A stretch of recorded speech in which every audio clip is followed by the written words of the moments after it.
There's a beautiful Ramban at the beginning of the parsha. I mean, right after Kabbalah Satorah, where HaKadosh Baruch Hu says to us, you will become, with the giving of the Aser Sadibros, when we accepted the Torah, Mamleches Kohanim V'Goy Kodosh. You'll be a kingly, priestly nation, and you'll be a holy people. Holy people. So over here, the Ramban says, Kasher Diber Hashem Yisrael Ponim B'Ponim B'Aser Sadibros. When God spoke to us face to face, we prophesied in the wake state, and we heard the Aser Sadibros. V'tziva osam al yedei Moshe k'tzas mitzvos. Shem kol ovos l'mitzvos seho shel Torah. And he spoke to them some of the mitzvos, which are the primary mitzvos for the Torah. They are the essentials. This is very interesting. Kashin higu rabasinim hagerim sheboim l'syahid. When a person comes to convert to Judaism, what do you tell him? You don't teach him the whole Torah in its entirety. You teach him the essential, the primary, the fundamental mitzvahs. That's what you teach them. So Moshe, through it, was the conduit, and he presented to Klal Yisrael. We entered from the status of B'nai Noach, Noahites, to become the chosen people.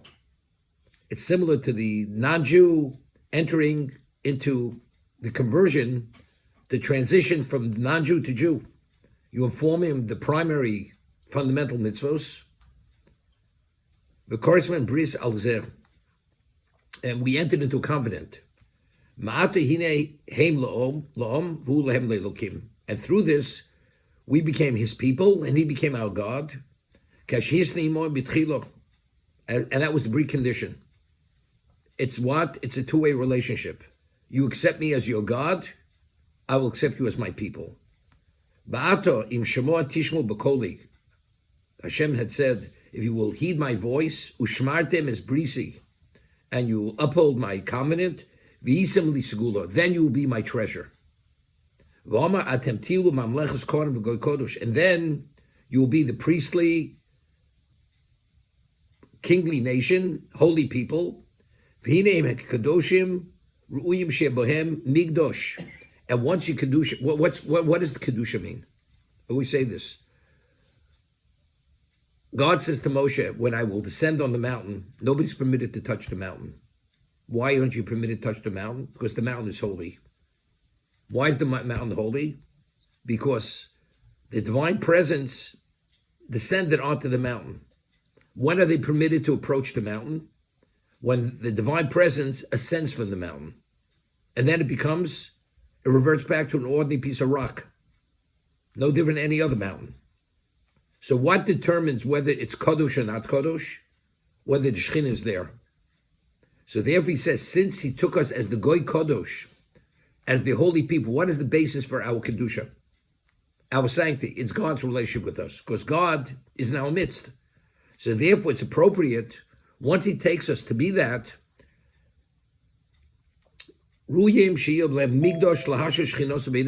it's appropriate we create and build a sanctuary that he should dwell in our midst.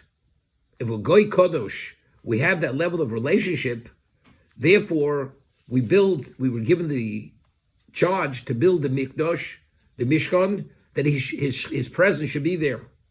Therefore,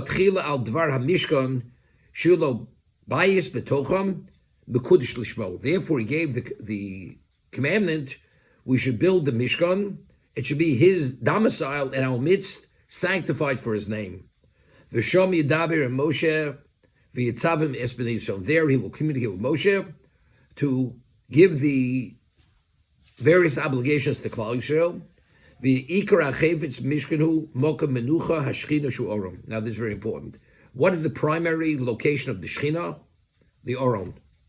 The Oron was that was the vessel through which the Shekhinah had actually, because we find later when Hashem speaks to Moshe, it was mibein shnei akruvim. It was from between the cherubs. Moshe Omar v'noarti l'choshom hidarti itcho mi'ala kaporis. When Hashem communicated to Moshe, it was from on the kaporis. The kaporis was the slab of gold that covered the Oron. Al kein higdim ha'oron v'akapores become Therefore, the first vessel of the Mishkan, which is discussed, which is the obligation to create that, is the Aron, because that's the first and foremost in its spiritual status. V'somach l'Aron hashulchan v'menorah. And what is immediately juxtaposed to that is the making of the shulchan. That's the gold table which the showbread was on, and the candelabra, the gold shaped kelim kamohu. V'yoru al inyan hamishkan shabavodah naser shaburam naser. And that everything itself were peripheries, but what was the essential? The essential was the Aron, the shulchan, and the menorah. Avol Moshe higdim parshas vayalkus hamishkan esaolo v'smechseu chenotz b'tzalel v'shu aroy lekadim mamasi. He says something interesting in terms of the actual presenting the obligation. What's first and foremost? Aron, shulchan, menorah. But when we speak about Moshe creating the Mishkan, we speak about the vertical beams, we speak about the cover, all that. That's only the order how to do it. Because as it says later, you need a location to put it. But what is primary? What is it all about? You build a house, right? You build a home. You hire an architect to draw plans, to understand what the needs of the person are. And then afterwards, you hire a builder and a contractor to take those blueprints and build whatever is meant to be built to accommodate the person. When does the person come? So why are you building the house? You're building the house for the resident who's going to live in that house. But when the order of building, you don't bring the resident there. First, you know what the needs are of that person, and then you build the structure, and when everything's placed, then the person comes. So what is the primary value of the Mishkan? What's its purpose? Aron, shulchan, menorah. That's first and foremost. Now, how do you put it together? We have to build a location. Now you build a location, we fill in the pieces. What do you put in last? You put in last because the Shekhinah now comes, everything has to be in place. Aron, menorah, and the shulchan, and the golden table. Okay, that's the Ramban.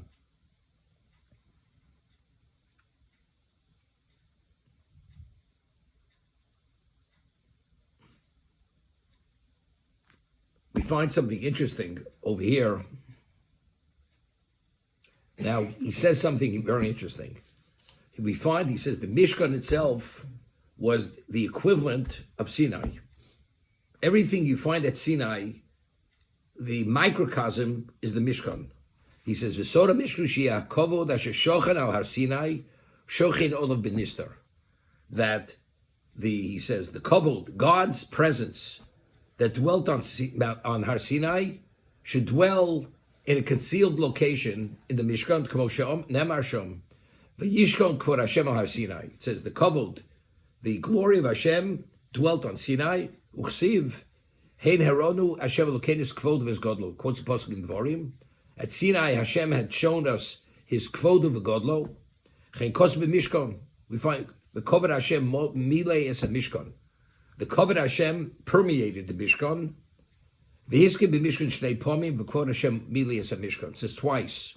Keneged es kvod v'esgodlo.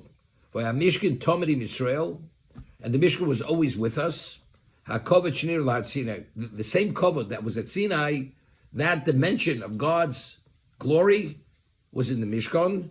Ubebo Moshe hoyo elov hadibor asher nidbar lem Sinai. And it was the same communication that Hashem communicated on Sinai. It was the exact same communication in the Mishkan. That same quality. Kemosha Omar Matan Torah. Min hashamayim mishmiach eskolo. It says by Matan Torah, from heaven God allowed you to hear His voice. Liyasreka al oretz herachas isha agdol came in Mishkan ksiv. The Yishmas called Medaber Elov Ma'ala Kaporas, Bibein Shnei Akruvim, V'Daber Elov, V'Nichbal V'Daber Elov. And it's mentioned twice. What is it? V'Daber Elov twice. L'Hagid Masha'omru B'Kabolo She'akol Bo Ben HaShamayim. Because where did it emanate from? It says V'Yadaber, He spoke to him twice. It began in heaven.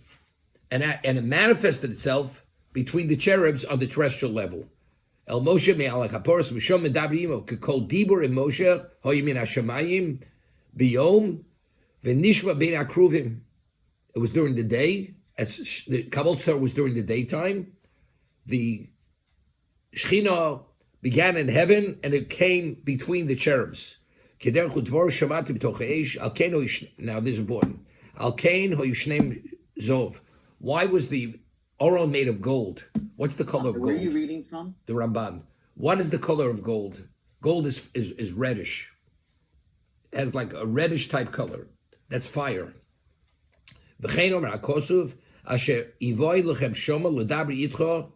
Shom v'nigdash b'chvodi, ki shom hoyo beis moed l'dibur v'nigdash b'chvodi. V'amistakel yofe b'ksuvi ha'nemor Matan Torah. He says, if you gaze and you analyze the psukim which were written by Matan Torah, umevin mashu k'savnu b'hem, and you will understand all that I've written about it. Yovin sod ha'mishkan beis ha'migdosh. You'll understand the secret in the Mishkan beis ha'migdosh. You'll lizboni ma'ashe'omar Shlomo b'chochmos u'tfiloso beis hamigdosh Hashem Elokei Yisrael k'mo she'omar b'har Sinai v'yiras Elokei Yisrael v'hosif shom l'forish Hashem linyan she'ramazdu shom l'malo k'Elokei Yisrael yosh v'akruvim. Okay, this is on a Kabbalistic level. So we find that the Mishkan was a microcosm of Sinai, because I asked the question. We find that at the beginning of Vayikra it says when Hashem spoke to Moshe, you would think that it was like in a hush. No, he spoke to him with the same level of audibility that he had spoken to him at Sinai. However, the sound went up to the walls of the Mishkan, and anybody who stood outside did not hear anything. And was that sound, Kol Hashem Shovei Arozim, Kol Hashem Bamoyim, it was that intensity, the force of Sinai. So I asked the question, if he's speaking to Moshe Rabbeinu, what does he have to, when he speaks to Klal, so he's speaking to millions of people, he speaks with that level of force. Kol Hashem B'koach, Kol Hashem B'hodor, Kol Hashem Shovei Arozim. But here he's speaking to Moshe Rabbeinu. But yet, Chazal say, based on the Psukim, that it was with the same level of force, the same level of audibility. So I asked why. The answer is because the Mishkan itself was a microcosm of Sinai. It was a replication of Sinai. Whatever was at Sinai is replicated in the Mishkan. The Gemara tells us that in Yuma, that the two cherubs, one represents Hashem and the other one represents Klal Yisrael. And they were faced one another.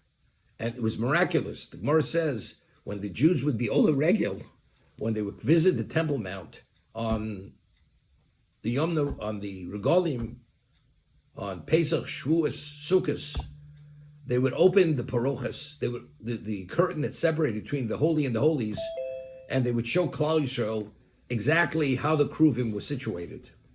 When we were in good standing with Hashem, the Kruvim looked at one another. When the Jews sinned, the two cherubs, they would turn away from one another. And if they were back to back, that was a very bad sign. That means we're about to be totally disenfranchised. You understand? One is Hashem, one is Klal Yisrael. The two cherubs. And the position determined what our standing with him, what the level of relation was at that particular moment. Again, what was Sinai? You had Hashem, you had us.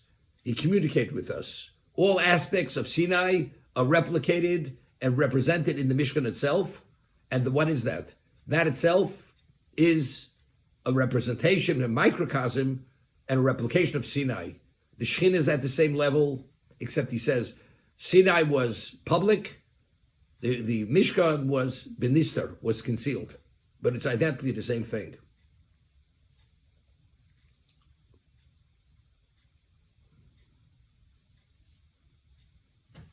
I was just thinking, we learned the Lamates Malachos, the 39 creative activities, we learned from the building of the Mishkan.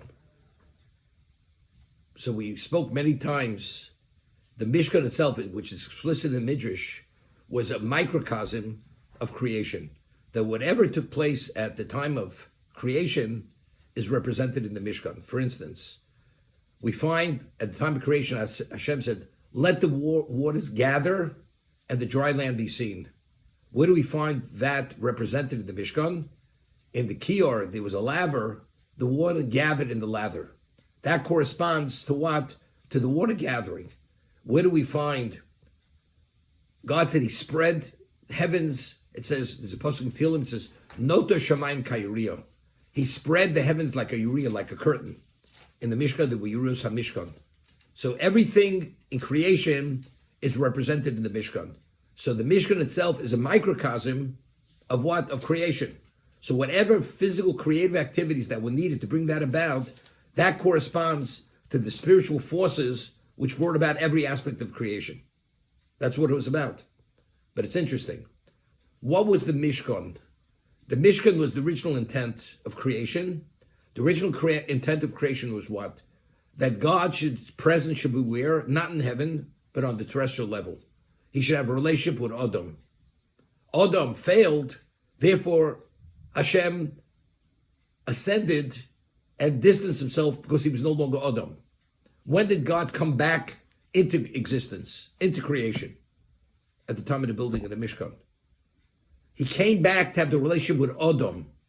The creation was created for Adam. Now, what was that new creation? The world itself is putrefied. The Shekhinah doesn't dwell in the world. The Shekhinah dwells in the Mishkan. The Mishkan is the equivalent of existence pre-sin.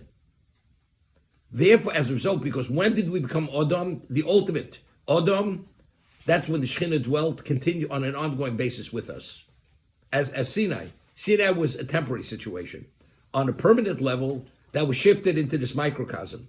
So therefore, the only location that the Shekhinah dwells, which was the initial intent of creation, was the Mishkan. So the Mishkan is the equivalent of the original creation. Therefore, as a result of that, every aspect of creation has to be represented in the Mishkan itself.